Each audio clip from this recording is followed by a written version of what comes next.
Okay.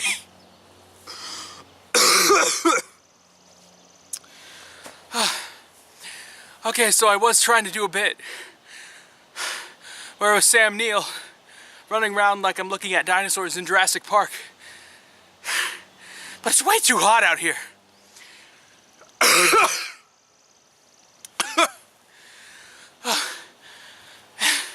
I mean, I know people on YouTube think your opinion is important enough when the more funnier it is, but and how entertaining it is, but I can't do this, man. I'm gonna go inside.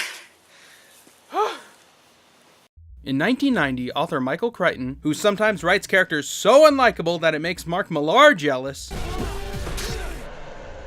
released a book detailing the application of chaos theory in an amusement park that housed genetically recreated dinosaurs. Even before its release and eventual best-selling success, filmmaker Steven Spielberg became fascinated with the concept, and several movie studios lobbied hard in order to secure the rights to make the book into a film. Fittingly enough, Jurassic Park actually evolved from an idea by Crichton for a film where a scientist genetically recreated a dinosaur from a fossil. Wait. Universal Studios eventually won that bid, and Spielberg, Crichton, and other talented storytellers decided to make the cautionary tale of Jurassic Park a cinematic reality. Released in the summer of 1993, Jurassic Park was the biggest hit of that year, making a ton of money. Its influence is still felt to this day among moviegoers and movie makers everywhere. As the film turns 25 this year and has endured many a rewatch from people of all walks of life, is this film really that dated? It's an interactive CD-ROM! And so much an example of second-tier Spielberg as people have claimed? A bit, yeah, and I'm not just talking about the dinosaurs. But why? Why is it that something like this speaks to so many people? And why do we show it to impressionable young children and teach them that Samuel L. Jackson is just as mortal as everyone else? Well, I think it's time we journey back and see if Jurassic Park still holds up in 2018. And no, this is not a book-to-movie comparison. Not really. Well, I guess if I'm going to talk about Jurassic Park in a semi-scholarly way, I might as well break up the video into chunks. I like that. It makes me seem like Lindsay Ellis or Red Letter Media. I don't know about that Mr. Plinkett fellow, though. I don't force women to live in my basement. They are there consensually. Part 1. The diddly-dang-dung reviewy part. Jurassic Park, the movie, is a different beast from the novel it is based on. Instead of being about the science and hard exposition of the reality presented in the book, Spielberg's adaptation, some would say obviously, goes for a simpler story, fleshing out the characters and giving the film more of a thematic core. Dr. Alan Grant and Dr. Ellen Sadler, portrayed by Sam Neill and Laura Dern, before she had the gall to ruin Star Wars with her purple hair, are paleontologists just working in the desert when Dr. John Hammond, played by Richard Attenborough, flies in to announce that he's working on a theme park centered on dinosaurs. He promises to provide a grant to further the two's research on prehistoric life in exchange for a potential endorsement and study on the accuracy of the park. They venture out to an island off the coast of Central America where they are joined by Dr. Ian Malcolm, the immortal Jeff Goldblum,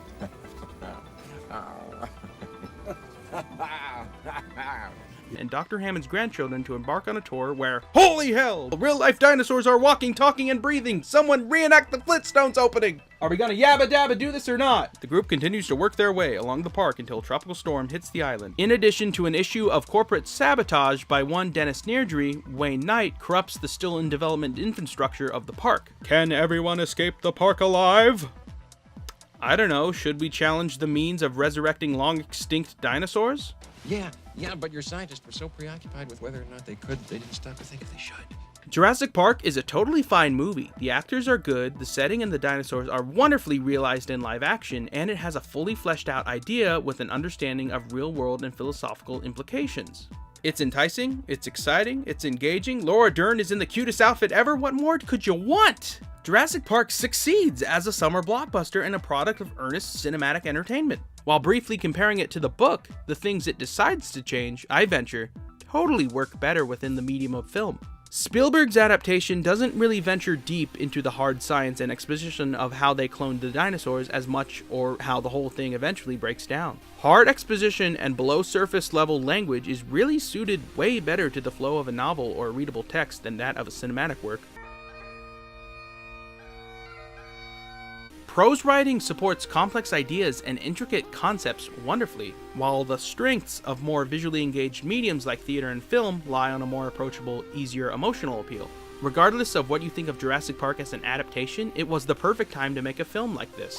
Technological advancements like animatronics and computer-generated imagery were tailor-made for a story like this, and Crichton's story seemed like the perfect playground for it. Movie makers finally had the means to make the idea of seeing a Tyrannosaurus Rex on the screen seem real. The crew really put in their effort to make the creatures portrayed on screen look authentic as possible, even if they had to literally walk in the footsteps of these dinosaurs. Like Star Wars 16 years earlier, it was exciting to see special effects like this in a movie, and displays like these are an easy thing to market and get people to see your film for the past 4 decades of movie making.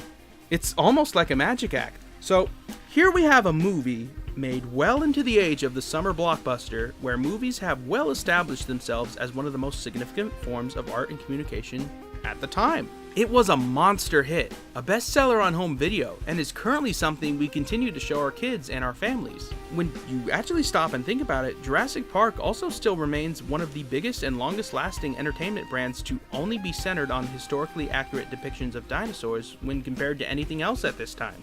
Now, is this because of the special effects, or the fact that there really isn't nothing like this to compare to? Of course not. Let me tell you what you should like. Jurassic Park is a tale of man versus nature. No duh. If I had an English class and I gave you this template and asked you what central theme or conflict that Jurassic Park deals with, you would most likely say that Jurassic Park is a man versus nature story. And you're not wrong.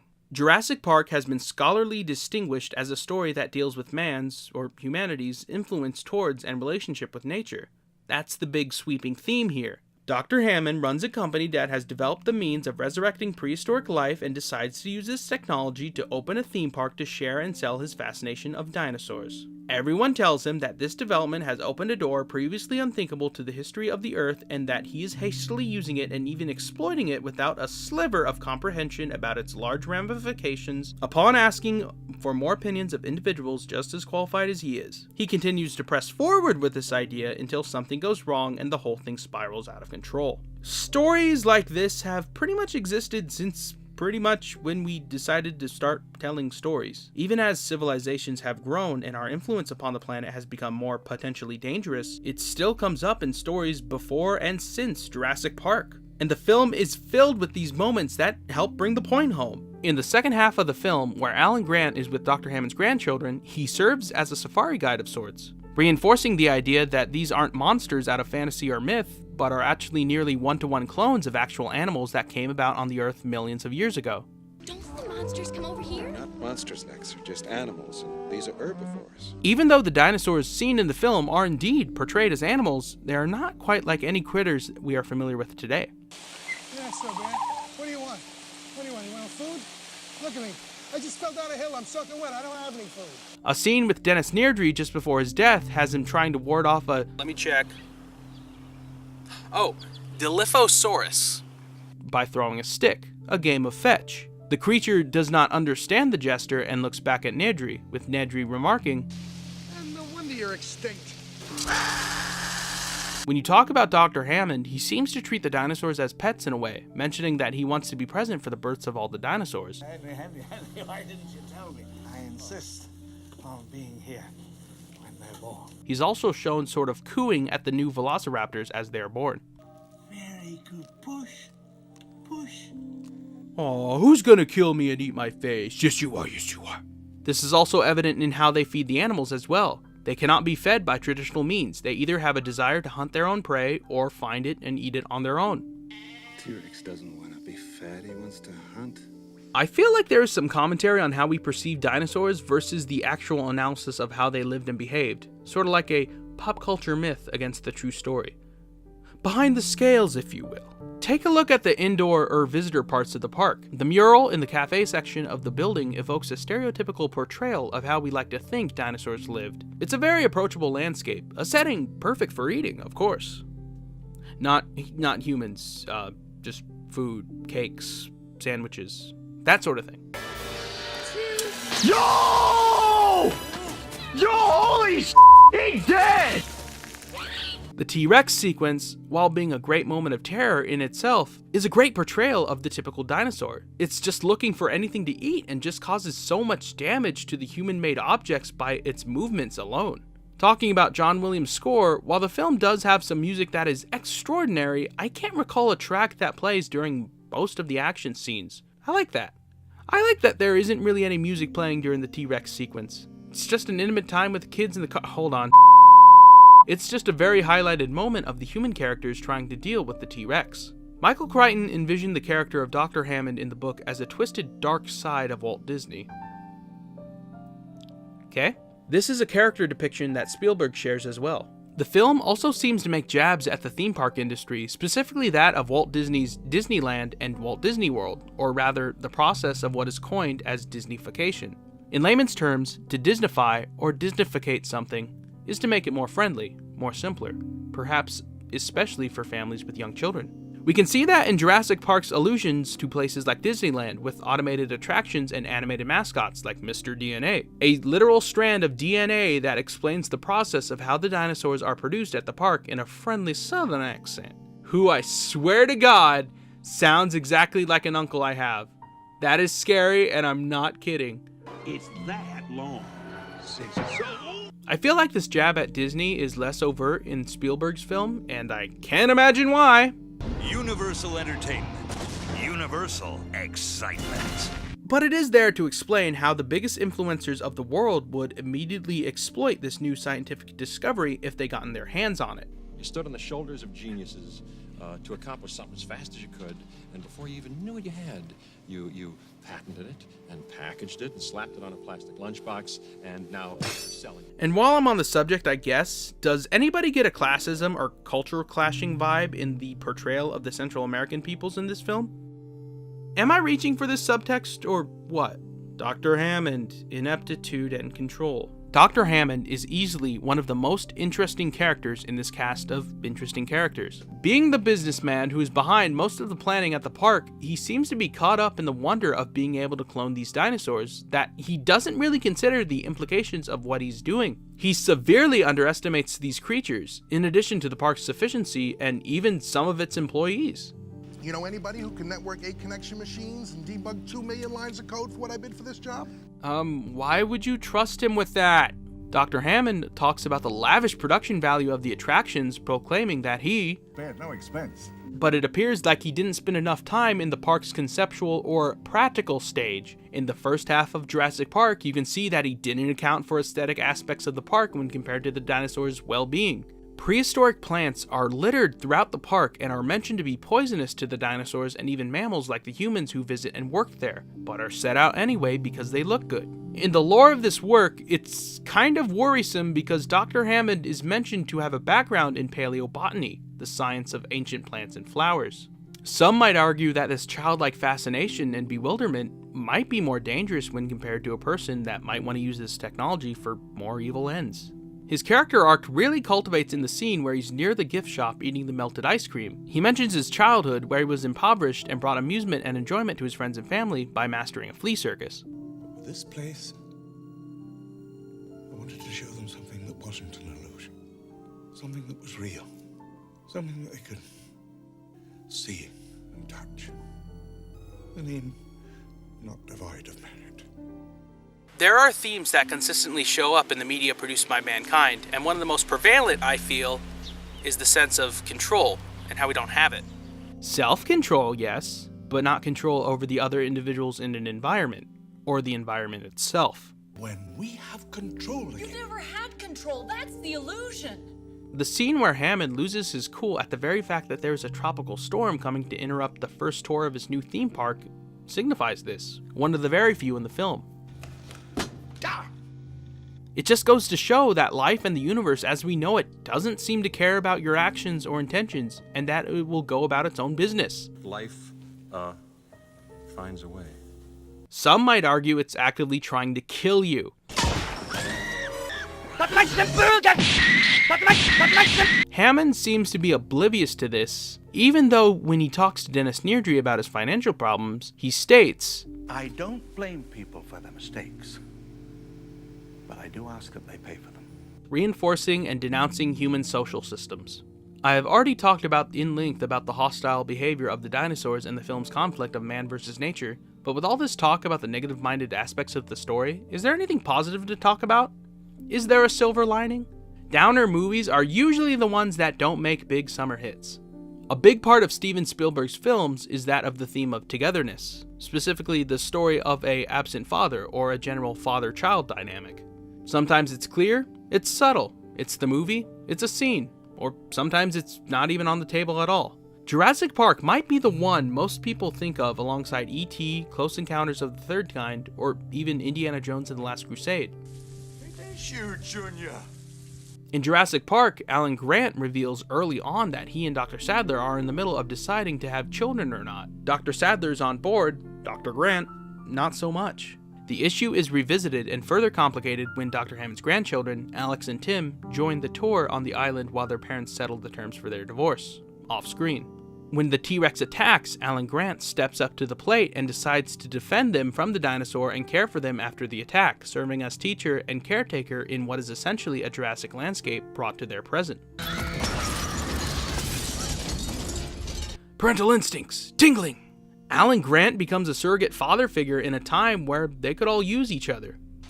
Okay, it's not too bad, right, Tammy? Yes, it is. It's just like coming out of a treehouse. Did your dad ever build your treehouse? No. Take a look at this scene and tell me your dad wouldn't do something like this.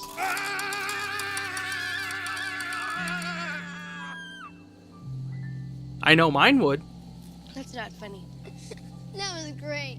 In terms of Dr. Ellen Sadler, her actions signify backlash against gender norms and the system we have of somebody's sex automatically determining suitability for actions where it doesn't really matter.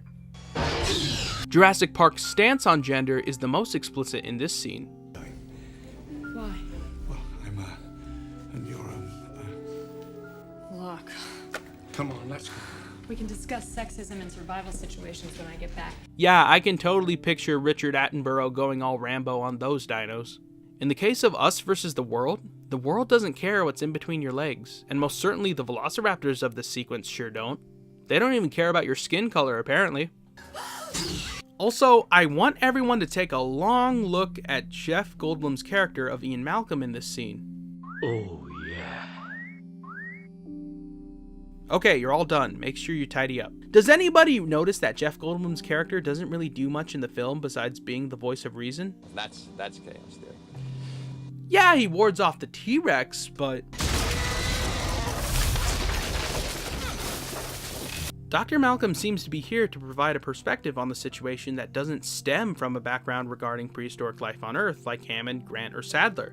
I venture he might be a leftover from the book that is just there to flesh out Hammond's business circle and provide some of the more expository or theoretical aspects of the book, but I'm legitimately fascinated by his role when they find him after the T-Rex attack. Dr. Ian Malcolm has a broken leg and is down for the count. Also is portrayed somewhat erotically here, especially in this shot. Why is he a sexy beefcake when he's injured? Is Spielberg portraying Goldblum as a sexual object when his male character is wounded? Would it be different if Malcolm were female or any other gender? And why have him be like this when Dr. Sadler decides to take charge? Perhaps these role reversals represent that in a situation out of anybody's control, our systems of sex and gender break down. Things just happen to anybody that happens to be in the way, regardless of what they are or identify as. Woman inherits the earth.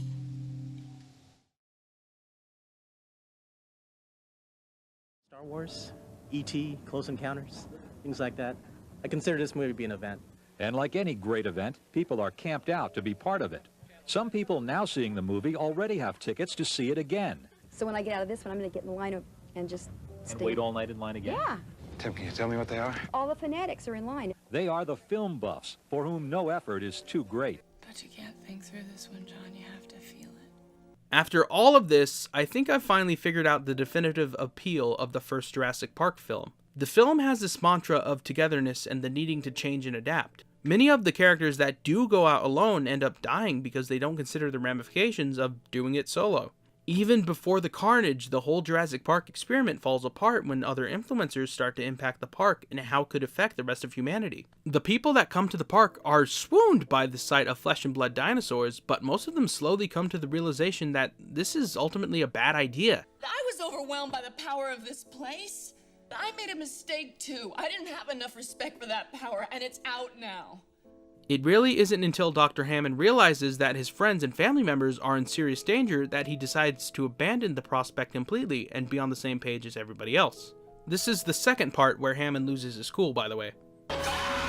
Though he still holds on to some of the park's wonder when he hears the Brachiosauruses before leaving the island. A very touching moment for his character and just in general. Through a series of events, Dennis Nedry is ultimately the one that unleashes the chaos at the park. He is persuaded to betray Hammond because he feels like his wage isn't high enough for the amount of work he put into the park's security. So the only way to find him now is to go through the computer's lines of code one by one. How many lines of code are there? About 2 million. I don't know anything about computers, but I'm gonna assume that's a lot. Nedry is a despicable person regardless, but I find the fact that he dies alone and that the rest of the cast doesn't learn about his death while they're on the island to be kind of fascinating. It basically reminds me of this scene from The Shape of Water if you want a more recent example. A man has the decency not to f*** up. Our universe will have a hole in it with your outline. You'll be lost to civilization, and you will be unborn, unmade, and undone. Like, there's this idea of being forgotten instead of memorialized being the worst possible kind of death imaginable. It's a simple idea, but that in this hostile universe, the main thing we should do as human beings is to stay together and help one another. He left us. He left us. But that's not what I'm gonna do. And that ultimate message is clear on the final helicopter ride home, where Alan, holding the exhausted Alex and Tim, gives pervy eyes to Ellen across the copter. I would like to dig up your dinosaur bones, if you know what I mean. This flock of birds primarily serves as a reminder that eagles, seagulls, and the like evolved from dinosaurs, something the film has brought up constantly. Do you really think that dinosaurs turn into birds? Well, maybe dinosaurs have more in common with present-day birds than they do with reptiles. It's really a symbolic idea that life, especially ourselves, has to evolve as well. The biggest key to understanding the scientific process of evolution is that it happens within a species. An individual animal or plant or whatever doesn't do the evolving. It only does the evolution part when it procreates and produces offspring. Is Jurassic Park enforcing subliminal messaging about making babies? Not exclusively though. In all seriousness, it's just saying that we should adapt and be the fittest possible for our environment. Clever girl. For the benefit of our species and all organisms on the planet. It's also important to note that Jurassic Park isn't necessarily a technology is bad story or "You kids, get off my lawn" story. I mean, it's Alex that saves the day with her computer skills. Even earlier in that film, she states that she's a hacker. Just sit in her room and never come out and play on her computer. I'm a hacker. Anybody remember the emerging computer hacking movement of the 1990s? No? They made movies about it. It wasn't really accurate, but they did. That might be the key to Jurassic Park's success. It's a film with themes and subject matter that reaches to a far audience that can immediately grasp it. Science, theme parks, dinosaurs. Jurassic Park is able to be probably the most influential dinosaur story of the last 20 years because it builds a believable scenario where humans and dinosaurs can meet one another. Other cases of this story are so steeped in pulp, Lost World, or time travel genres that it doesn't have the universal appeal or believability as Jurassic Park. Many people can appreciate a story like Jurassic Park, and we should be able to still appreciate it. One recent criticism came up with the release of Jurassic World in 2015. The criticism consists of that the real-life dinosaur species portrayed in Jurassic World don't match up with the scientific discoveries made since 1993. The discoveries really changing the perception of how dinosaurs looked like and even lived. That is a discussion worth having, most definitely, but since there's such an emotional core at the middle of Spielberg's adaptation, and such an insightful message in Crichton's books, it's not really a pressing matter. I feel, at least. As long as we continue to stay educated, it shouldn't be an issue to let a movie continue its creature designs in contrast to what paleontologists have discovered about real-world prehistoric life. I guess in short, a story's complexity doesn't dictate its significance or maturity. So what if people like simple stories? It allows them to easily attach onto a message or a theme that empowers them, or to look at their own lives and change them for the better. Media, and by extension movies, can be for everybody and anybody. Simple morals and basic themes that most people can understand lie within the most beloved of stories and most wild of worlds. Back to the Future was born out of a simple idea that appealed to most people of any time period, while also playing around with a concept not often explored in any medium at that point. What if you could go to high school with your parents? What would that be like? Simple truths are what we teach our children and what we lay in the bedrock of our societies. Jurassic Park's sequels, no matter how bad they have gotten, or will get, know this, and continue to play with these themes to varying levels of success. The story of Jurassic Park is something that really speaks to us. Sometimes you might have to do some extra digging to get the answer you want, if there is one. I'm MaximumAustin, and until next time, always remember to keep being confident, and you enjoy your day. A mosquito! Hey, stay away from some tree sap.